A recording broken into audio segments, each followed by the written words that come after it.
Yeah,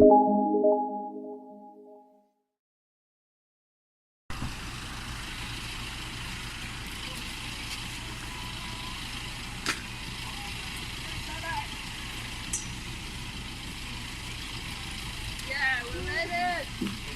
Woohoo! Finally!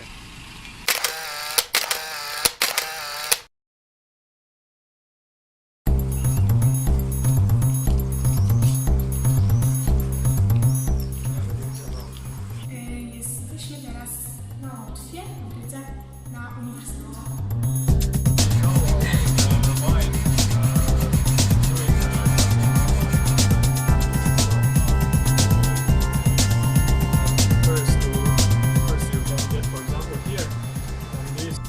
Byłam na warsztatach cięcia laserowego i cięliśmy takie palce, na których mogliśmy coś narysować. With this corner and that corner basically.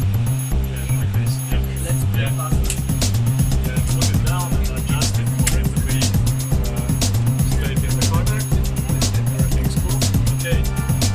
Basically you put it here and you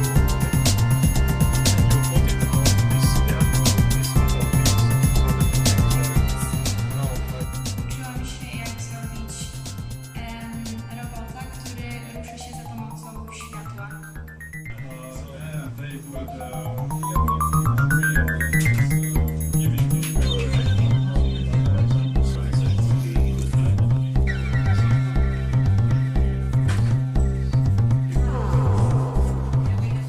Byłam na warsztatach, w których na komputerach projektowaliśmy różne rzeczy, żebyśmy mogli je wydrukować w drukarku 3D.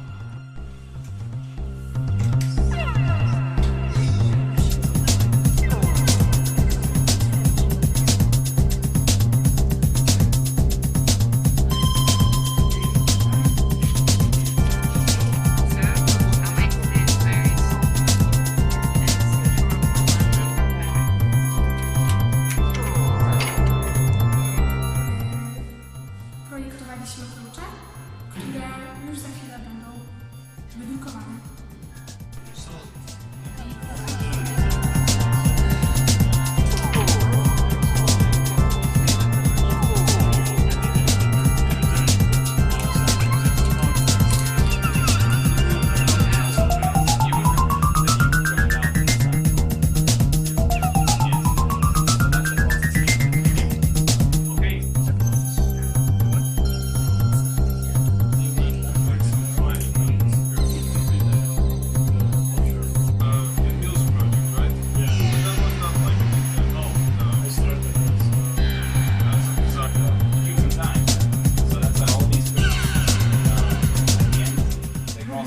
Po skończeniu zajęć idziemy zjeść lunch, a potem